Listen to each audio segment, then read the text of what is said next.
सर्व समाजातील सर्व घटकातील लोकांनी अतिशय उत्स्फूर्ततेने आपल्या महाराष्ट्रामध्ये सुद्धा महायुतीचं शासन आणलेलं आहे आणि त्याचप्रमाणे आपल्या जत तालुक्यामध्ये गोपीचंद पडळकर यांना 38-39 हजारांचं असं भरघोस मताधिक्य मिळालेले आहे। आपल्या 3 महिन्यापूर्वीपासून आपल्या गोपीचंद शेठ पडळकर यांनी आपल्या जतमध्ये 300 कोटीच्या आसपास निधी आणला। आता इथून पुढच्या 5 वर्षामध्ये 3000 कोटीचा निधी आणतील असा मला विश्वास आहे आणि आपल्या जत तालुक्यातील उर्वरित सगळ्या विकासाचा बॅकलॉग ते आपल्या विकासाने आणि देवेंद्र फडणवीसांच्या साथीने भरून काढतील असा मी विश्वास व्यक्त करतो आणि थांबतो।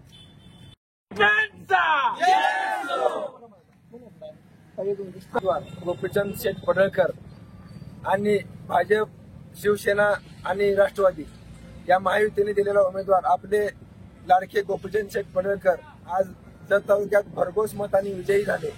त्याबद्दल प्रथमतः मी सर्व डफळापूर जिल्हा परिषद गटातील माता भगिनी, मतदार बंधू भगिनी यांचे सर्वांचे मी आभार मानतो।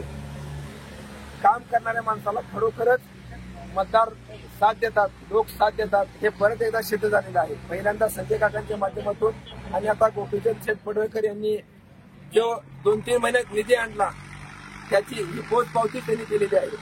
शासनाने राबवलेल्या लाडकी बहीण असू दे, कर्जमाफी असू दे, वीज बिल माफी असू दे, या सर्व योजनांचा बैलगाडी शर्यती चालू केलेल्या अशा सर्व कामं असू देत याला लोकांनी भरघोस प्रतिसाद दिलेला आहे आणि त्याबद्दल मी गोपीचंद शेठ पडळकर यांना पण एक सांगतो की माझं एक सांगणं आहे की लोकांच्या वतीनं त्यांनी पण गेल्या 5 वर्षाची झाली नाही ती कामं करून दाखवावी आणि आपण जे आश्वासनं दिलेली आहेत ते लवकरात लवकर पूर्ण करण्याचा प्रयत्न करावा असे मी त्यांना पण सांगतो आणि सर्व जनतेचे, माता भगिनी, मतदार बंधूंचे परत एकदा आभार मानतो आणि असंच आमच्यावर प्रेम राहू दे। स्वर्गीय सुनील बापूंच्या पासून आमच्यावर जे प्रेम दाखवलेलं आहे ते आतापर्यंत ही जनतेने साथ दिलेली आहे आम्हाला, तेही आम्ही सार्थकी लावू गोपीचंद शेठ पडळकर व फडणवीस साहेबांच्या या शासनाच्या मदतीतून हे मी सांगतो आणि थांबतो। जय हिंद, जय महाराष्ट्र।